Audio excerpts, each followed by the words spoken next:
Hey guys, I'm going to try something different today. Today I'm going to be doing a sports talk video on some SEC football because I really like football, and I know a lot of y'all really like football too. So I'm going to start out by the first game of the week this week, which is Arkansas hosting Texas A&M.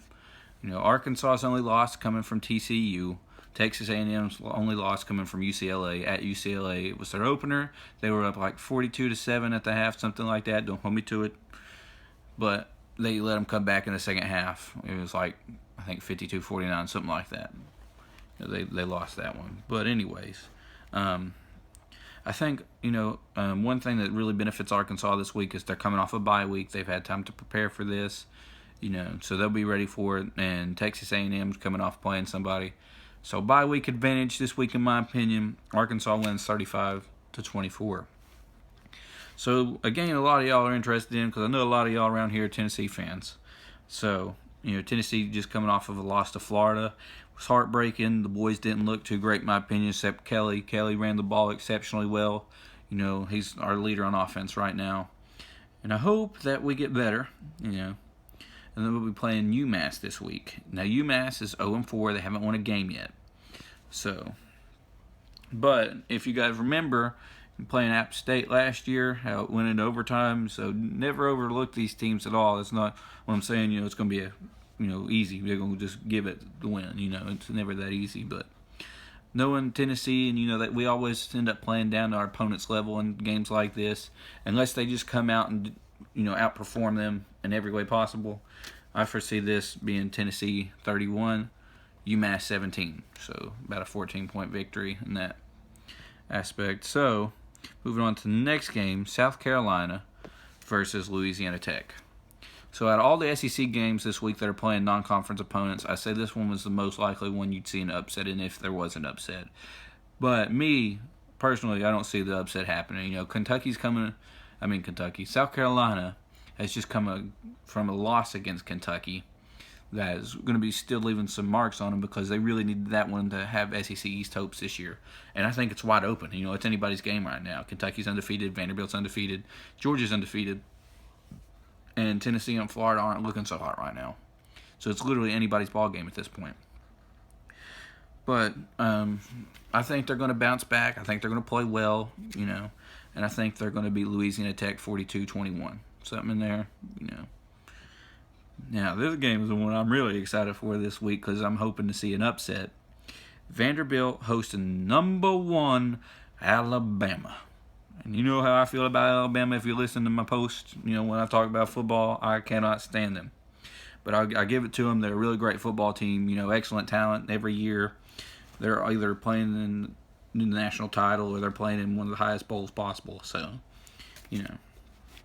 However, Vanderbilt, this is their first 3-0 start that I can remember. They beat a non-conference ranked opponent for the first time since 1943, I believe. And they beat them 14-7. They got a lot of momentum coming forward. But then again, you got to remember, a lot of teams, have a lot of momentum going to play Alabama. We want Bama, but they're not always ready for them. But in this case, SEC, you can never really predict the SEC that great.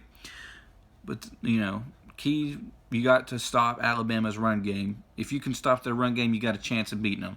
Not going to say it's going to be easy, if you can stop them, because they still got a lot of weapons on there. But that would be huge for Vanderbilt if they can stop the run game this week.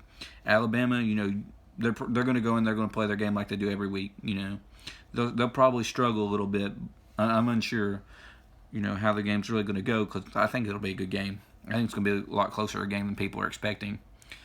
So, me, because I want to see the upset this week and everything, but I still got my facts there. Guys, don't negative comments for this. Vanderbilt 38, Alabama 34, and an upset that shocks Alabama and lifts Vanderbilt fans up to here, way up there. So high you can't see them. They're going to be sky high.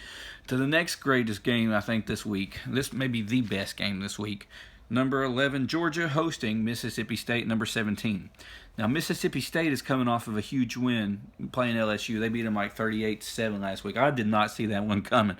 I thought it was going to be flip-flop. I thought Coach O was going to have those boys out there ready to play. They did not come ready to play last week, but I tell you who did, Mississippi State. They came ready to play, they conquered, and now they're looking to see who's the best Bulldog in the SEC. So, They're both 3-0. You know, Georgia, I'm not going to sleep on them either because they played a great game against Notre Dame. You know, played all 4 quarters. You know, they came ready to play. And I think they're going to again this time. Plus, they got home field advantage, and that always helps no matter who you're playing. So this week, I got Georgia winning 49-41 against Mississippi State. It's going to be a good game. I'm telling you, this is probably going to be the game of the week. Don't know why, you know, game day's not over there. Unless I haven't heard that they are. I think they're in New York this week. I mean, this is the game of the week in my opinion, guys. Not a lot of other games that really got me really pumped up for football. So moving on, number 25 LSU. They're 2-1, like I previously stated. You know, their only loss coming from Mississippi State. They're playing Syracuse. Now, I don't know much about the Syracuse team, but I tell you what, I do know a lot about LSU. They're not going to let that loss last week get to them for the rest of the season.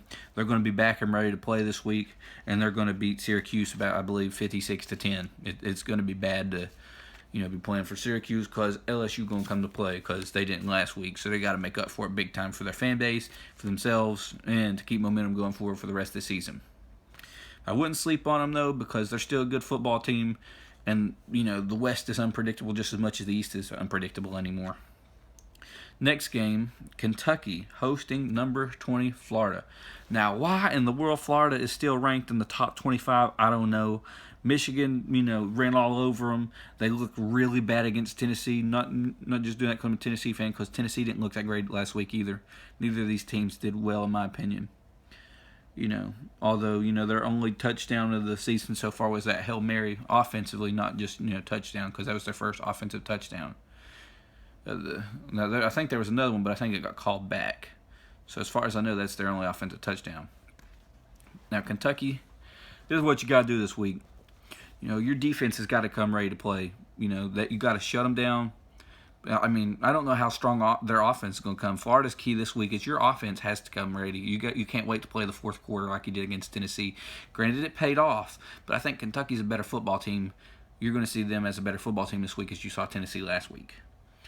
So, you know, if Kentucky, they get their offense going early, you know, and Florida, their offense doesn't come to play, you know, they don't show up till about the third or fourth quarter, we could be looking at an ugly ball game. So I predicted Kentucky wins 42-17, knocks Florida out of the top 25, moves up to the top 25, because I think Kentucky's earned it, you know. I really do. I mean, they slipped up against Eastern Kentucky, if I can talk, you know. But I think they'll more make up for it beating Florida this week.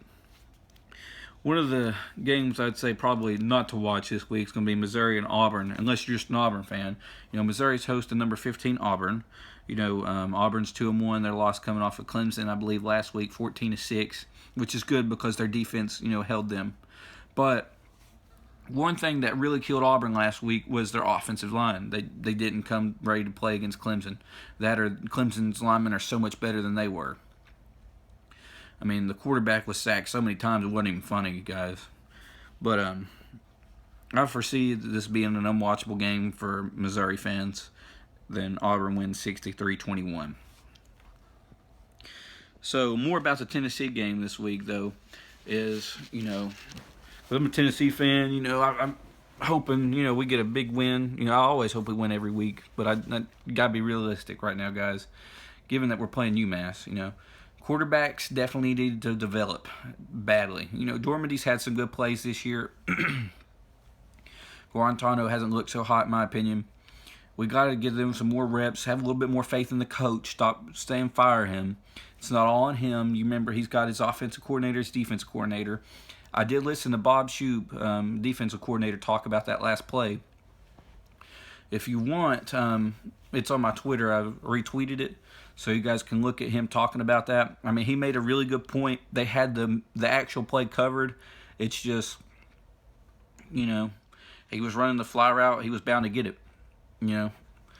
Plus, we left too many points on the field that we didn't get on the scoreboard. You know, kickers missing field goals, quarterback throwing it at the one. Didn't they learn anything from watching the Super Bowl a couple years ago? You got to run the ball, run the stinking ball. I'm just hoping our guys get some more development and that they'll be more ready as the season progresses. But if they play like they did against Florida, be prepared for a close game against UMass. I'm hoping that they come out, perform, you know, as well as we can. Kelly will come to play with the rest of our team. You know, we got a lot of work to do, and we got a long season ahead of us if it don't get any better. But like I said, SEC's unpredictable, and any week could be an upset week. So keep that in mind. I hope you guys enjoyed some sports talk. I'll try to do some more, maybe NFL later this week. If not next week, I'll try to do some college football every week. Maybe have a guest come talk or something. No celebrities, guys. I ain't got no celebrity list right now, but you know, if you enjoyed, you know, subscribe. It really means a lot to me. Makes my day to see new subscribers. Like the video. Leave me comments and questions for the next sports talk I have. And like I always say, guys, peace out. See you in the next video.